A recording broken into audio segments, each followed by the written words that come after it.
Hey guys, today I'm going to do a video on my thoughts on foreign markers. These markers are from Brazil and I thankfully got them from my family. And they're not as expensive as Prismacolors or Copics that you would find here, but kind of the equivalent of like what you would find at like Five and Below.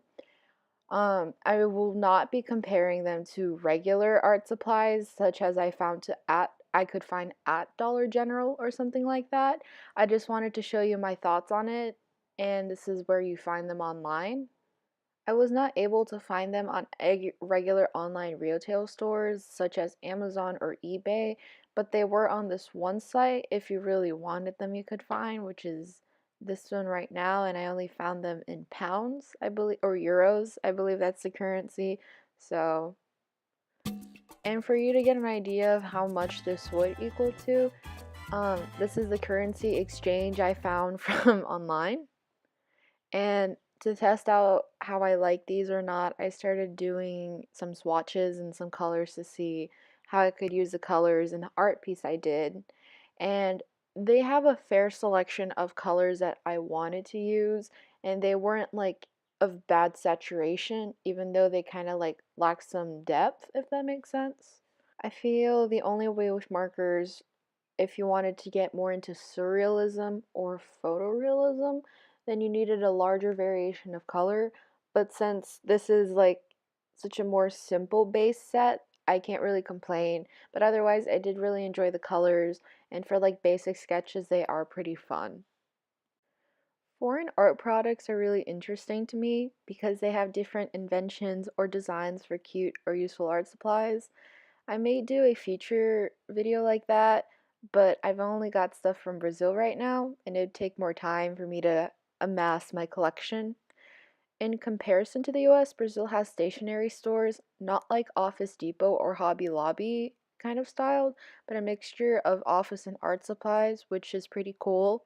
Some brands that are known here are way bigger over there, like Faber-Castell, which is one of my favorite brands, and they have pretty cool stuff. Like they have these colored pencils with like polka dots on the side I find that are very cute. You also see different items marketed. Like, for instance, I'm a huge fan of the show called Miraculous Ladybug, and they have a ton of stuff like there, like backpacks, pencils, notebooks, and more.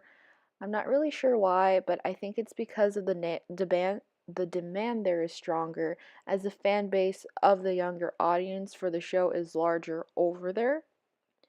As I colored with these markers, I wanted to use a fair amount of colors, so I envisioned kind of an art hoe styled gal. It was hard to color with thinner tips, but it was doable. I personally like the finish, especially if I didn't have access to other quality art supplies. And well, I'm lucky to be able to do that. Not everyone can, and just because you have cheaper supplies, it doesn't change the fact you can make good art and practice all the time. There's wonderful cheap art challenge videos out there. I personally recommend a YouTuber called Super Ray Dizzle. She does a lot of art supplies from places like Wish or the Dollar Tree. It's really interesting with how far you can go with like even the basics, because a lot of people on YouTube tend to glorify of having Copics or like the whole full set of Prismacolors or polychromos from Faber-Castell, and it's like from trend to trend to trend, but you don't always need that. Even the basics is good enough. Like sometimes I splurge my money constantly at Hobby Lobby or like Amazon because I want all these cute things.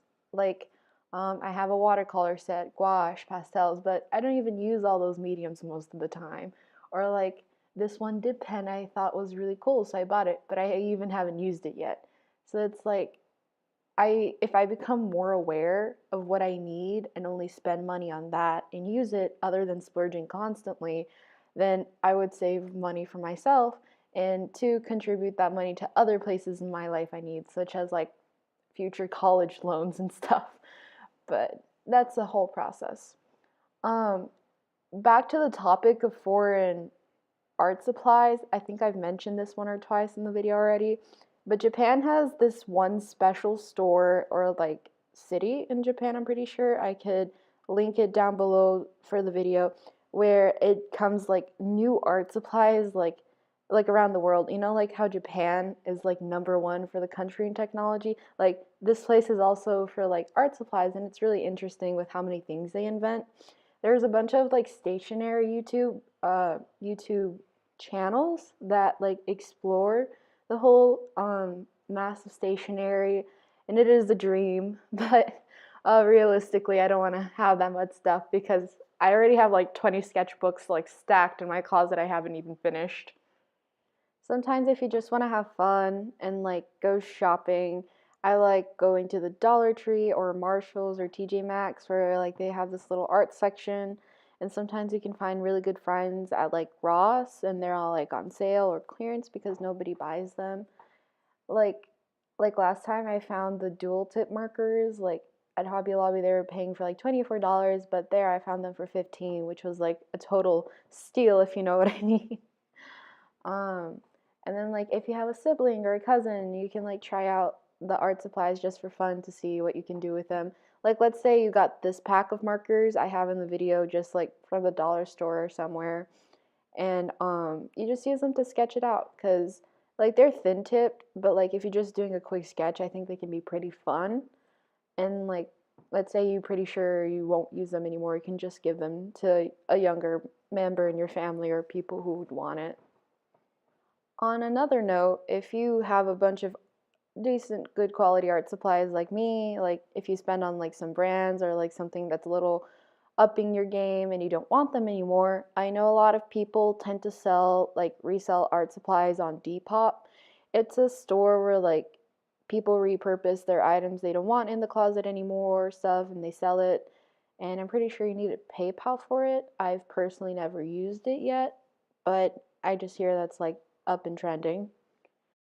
But anyways, if any of you guys have traveled abroad and seen some really interesting stuff and want to share it, go start a YouTube channel, be creative, have fun, or comment down below. Thank you for listening to my rant. I might make more like podcast videos like these, even though I've tried so before. Thank you for listening. The rest of the video will just be me drawing for your visual or sound pleasure if you're drawing. Have a good day. See ya.